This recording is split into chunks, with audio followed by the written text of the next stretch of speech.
नमस्कार दोस्तों, आपकी अपनी चैनल अपना देश में आप सभी का हार्दिक स्वागत है। दोस्तों, शनिवार का व्रत जीवन की सभी परेशानियों का अंत करने वाला होता है।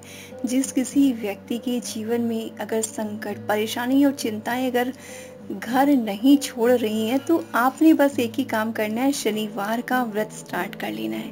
लेकिन दोस्तों, शनिवार का जो व्रत होता है वो जब मूल नक्षत्र हो तभी शुरू करना चाहिए, और अगर साथ में शुक्ल पक्ष हो तो सबसे बढ़िया। लेकिन बिना मूल नक्षत्र के शनिवार का व्रत स्टार्ट नहीं करना चाहिए। तो पहले तो ये बात आती है कि मूल नक्षत्र होता क्या है।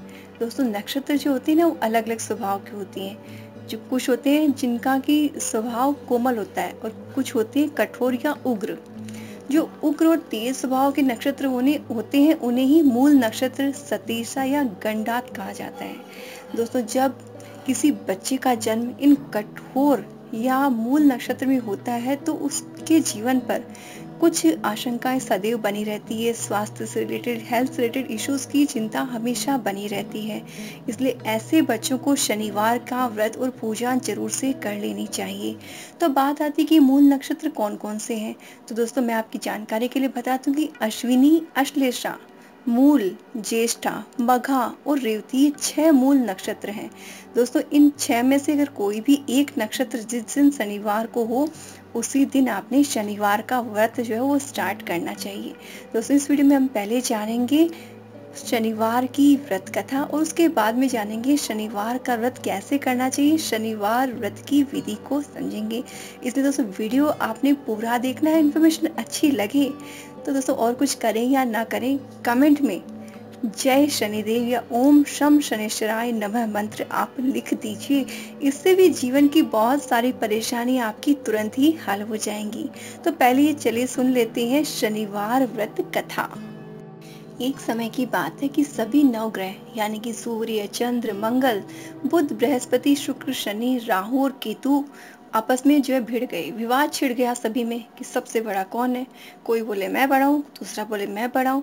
तो ऐसे करके आपस में भयंकर विवाद छिड़ गया और सभी आपस में लड़ने लग गए। लेकिन कोई भी निर्णय नहीं निकला। फिर देवराज इंद्र के पास निर्णय कराने पहुंचे। इंद्र सबसे घबरा गए कि किसको बड़ा बनाऊं, किसी को छोटा बना दिया तो मेरी जान ले लेगा, तो मैं क्या करूं।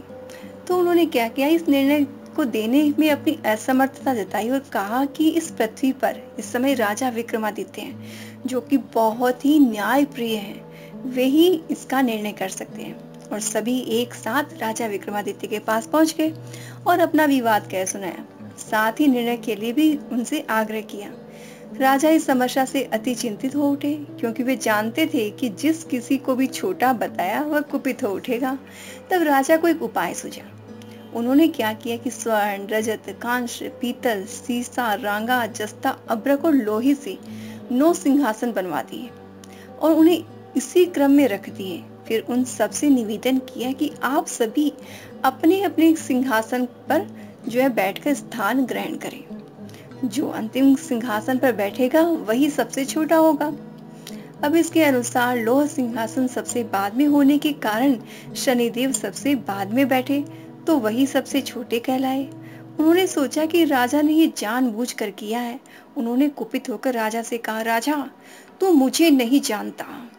सूर्य एक राशि में 1 महीना, चंद्रमा 2.25 महीना 2 दिन और मंगल 1.5 महीना, बृहस्पति 13 महीने, बुध और शुक्र 1-1 महीने विचरण करते हैं, परंतु मैं 2.5 से 7.5 साल तक रहता हूँ और बड़े बड़ों का मैंने विनाश कर दिया है।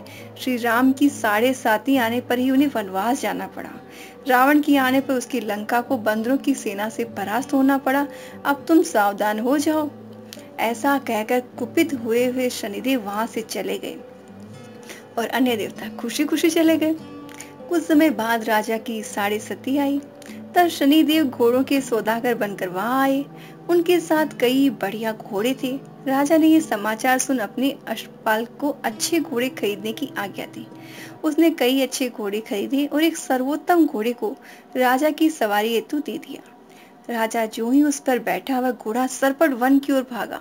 भीषण वन में पहुंचकर वह अंतर ध्यान हो गया और राजा भूख प्यास से भटकते रहे। तब एक ग्वाले ने उसे पानी पिलाया। राजा ने प्रसन्न होकर उसे अपनी अंगूठी दे दी। वह अंगूठी देकर राजा नगर को चल दिया और वहां अपना नाम उज्जैन निवासी वीका बताया। वहां एक सेठ की दुकान में उसने जल इत्यादि पिया और कुछ विश्राम किया और भाग्यवश उसी दिन सेठ की जो बड़ी बिक्री हुई। सेठ उसे खाना इत्यादि करा के खुश होकर अपने साथ घर ले गया। वहां उसने खूंटी पर देखा कि हार टंगा है जिसे खूंटी निकल रही है। थोड़ी देर में पूरा का पूरा हार ही गायब हो गया। तब सेठ ने आकर देखा कि पूरा हार गायब है। उसने समझा कि वीका ने चुराया होगा। उसने वीका को कोतवाल के पास पकड़वा दिया। फिर राजा ने भी उसे चोर समझकर हाथ पैर कटवा दिए और वह चोरंगिया बन गया और नगर के बाहर फिकवा दिया गया। वहां से एक तेली निकल कर जा रहा था, जिसे दया आई। उसने वीका को अपनी गाड़ी में बिठा लिया। वह अपनी जीप से बेलों को हाँकने लगा। उस काल राजा की शनि दशा समाप्त हो गई थी। वर्षा काल आने पर वह मल्हार गाने लगा। तब वह जिस नगर में था वहां की राजकुमारी मन भावनी को इतना भाया कि उसने मन ही मन प्रण कर लिया कि वह उस राग गाने वाले से ही विवाह करेगी और उसने दासी को ढूंढने के लिए भेजा।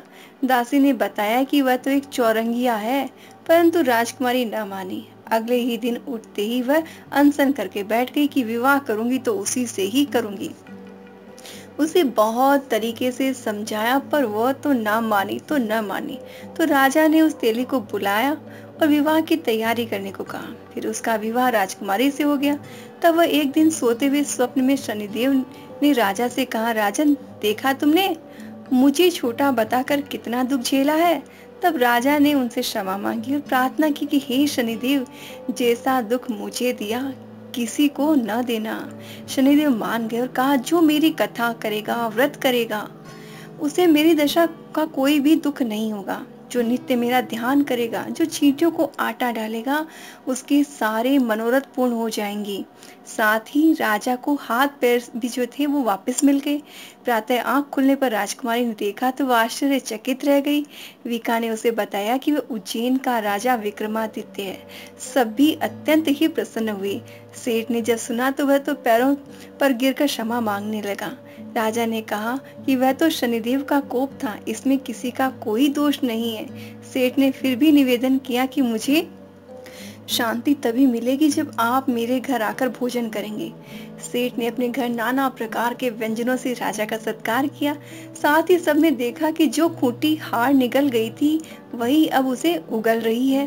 सेठ ने अनेक मोहरे देकर राजा का धन्यवाद किया और अपनी कन्या श्री कंवरी से पाणी ग्रहण का निवेदन किया।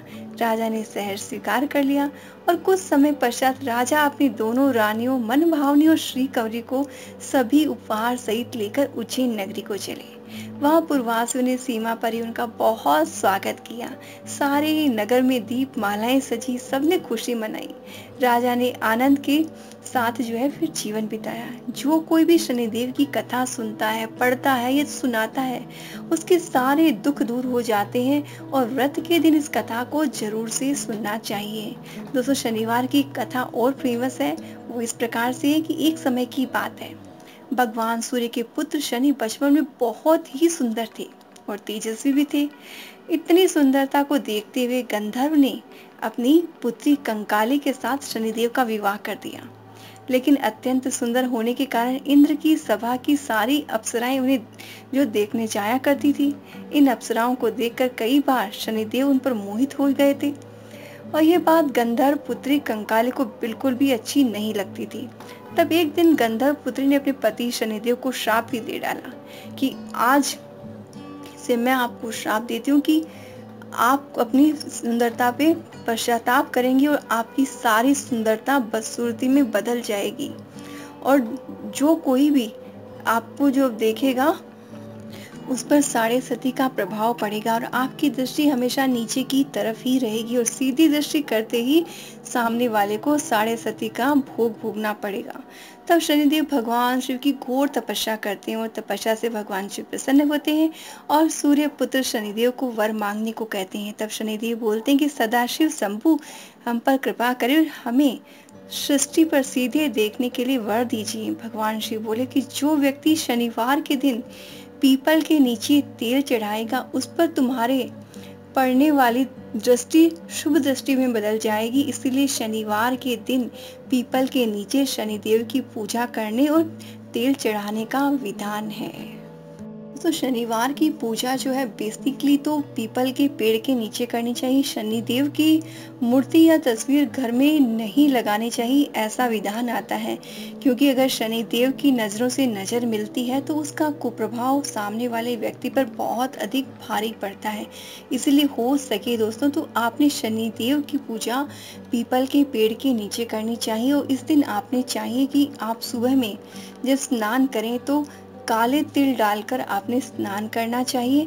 और दोस्तों इस दिन आपने काले कपड़े जो पहनकर पूजा करनी चाहिए, क्योंकि शनिदेव को काला रंग विशेष तौर पर प्रिय है। और साथ ही स्नान करने के बाद में आपने व्रत का संकल्प लेना चाहिए। जैसा कि मैंने आपको पहले भी बताया कि शनिवार का व्रत मूल नक्षत्र जब हो तब आपने करना चाहिए। और दोस्तों अगर पीपल का पेड़ ना मिले तो आप शमी के पेड़ के नीचे भी पूजा कर सकते हैं।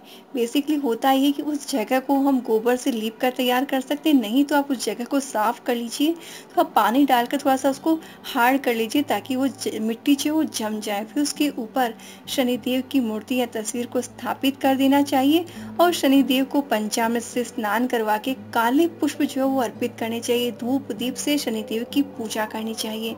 और दोस्तों जब शनिदेव की पूजा करें तो उनके 10 नाम है उनका ध्यान करना चाहिए। 10 नाम कौन से? कोणास्त, पिंगलो, बभ्रू, कृष्णो, रौद्रोत्को, यम, सौरी, शनेश्वर, मंद और पिपला।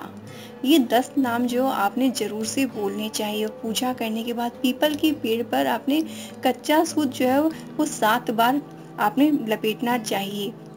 और उसके बाद में पीपल के पेड़ में आप मीठा जल अर्पित करें। सरसों के तेल का दिया जो है वो आपने जलाना चाहिए। फिर हाथ में चावल और फूल लेकर शनिदेव की जो कथा है वो आपने सुननी चाहिए। और दोस्तों नैवेद्य के रूप में वैसे तेल की बनी हुई मिठाइयाँ बेसिकली भोग लगाई, जैसे तेल के बने हुए मालपुए हुए, इसके अलावा उड़द की भात इत्यादि भी वो भी आप चढ़ा सकते हैं। और साथ ही दोस्तों जो व्रत करते हैं उन्हें पहले महीने शनिवार को उड़द का भात खाना चाहिए, दूसरे शनिवार को खीर, तीसरे शनिवार को खजला और अंतिम शनिवार को घी पूरी से शनिदेव को भोग लगाकर भोजन करना चाहिए। और शनिवार के व्रत के दिन आप एक समय भोजन कर सकते हैं। लेकिन दोस्तों जब भी व्रत करें आप व्रत की कथा जरूर से सुने। और चाहे तो जो उपला होता है ना, गाय का उपला गोबर, उस पे आप थोड़ा सा हवन कर सकते हैं। छोटा सा ही करें, चाहे 7, 11, 21, 108 आप मंत्र से हवन कर सकते हैं। आप कोई भी मंत्र जो शनिदेव का है, ओम शम शनिश्चराय नमः मंत्र से भी आप हवन कर सकते हैं, या फिर ओम प्राम प्रेम प्रोम सह शनिश्चराय नमः इस मंत्र से भी आप आहुति दे सकते हैं। आहुति के लिए आप काले तिल और सरसों के तेल की आहुति दे सकते हैं, या जो नैवेद्य आपने बनाया उससे भी आप भोग लगा सकते हैं। इसके साथ ही काले कुत्ते को, कोए को तेल से चुपड़ी हुई रोटी जरूर से खिलानी चाहिए। और दोस्तों कहीं कहीं गुलाब जामुन खिलाने का भी विधान आता है, यानी कि मीठी और काले रंग की मिठाइयाँ जो बेसिकली खिलाने का शनिवार के दिन विधान आता है। लेकिन दोस्तों अगर आप व्रत करते हैं तो एक चीज़ का विशेष ख्याल रखें, शनिदेव न्याय के देवता है। व्रत करके किसी भी तरह की अहिंसा, गलत काम, किसी के साथ अन्याय या झूठ नहीं बोलना चाहिए, क्योंकि दोस्तों शनिदेव व्यक्ति के कर्मों के अनुसार उन्हें दंड और जो है पुरस्कार देते हैं। अगर आप अच्छे कर्म करते हैं, दूसरों की भलाई के काम करते हैं, तो शनिदेव अपना आशीर्वाद पूरे परिवार को प्रदान करते हैं। और इसके विपरीत जो लोग दूसरों की चुगली करते हैं, दूसरों को नुकसान पहुंचाते हैं, चोट पहुंचाते हैं, तकलीफ देते हैं, अपनों के बड़ों का अपमान करते हैं, उन पर शनिदेव चाहे कितने भी व्रत कर लो रुष्ट ही रहते हैं। इसलिए अगर आप चाहते हैं शनिदेव की विशेष कृपा आप पर बनी रहे तो शनिवार ही नहीं, जीवन में कभी भी किसी को चोट ना पहुंचाए, न तो शब्दों से और ना ही शारीरिक रूप से। और बहुत ही मीठे व्यवहार करने से शनिदेव बहुत अधिक प्रसन्न होते हैं। साथ ही दोस्तों शनिवार या और भी कोई दिन आपने शनिदेव के निमित्त काली वस्तुओं का दान करना चाहिए। जैसे काले तिल हुई, काली उड़द हुई, आप जो भी है चीज़ें दान कर सकते हैं, तेल का दान कर सकते हैं। और साथ ही पीपल के पेड़ पर शनिवार के दिन तेल जरूर से चढ़ाना चाहिए। और अगर आपको ये चीज़ सही नहीं लगती है तो आप सबसे बढ़िया ये रहेगा कि शनिदेव के निमित्त आप तेल का दान करें, किसी गरीब को, किसी जरूरतमंद को। तो इस तरह से अगर आप व्रत करेंगे तो शनिदेव की असीम कृपा आपको जरूर मिलेगी। और दोस्तों अगर आपको वीडियो अच्छा लगा तो आप एक काम ज़रूर करें, कमेंट में जय शनिदेव ज़रूर से लिखें। आप लाइक करें या ना करें ये आपकी मर्ज़ी है, लेकिन कमेंट ज़रूर से करें।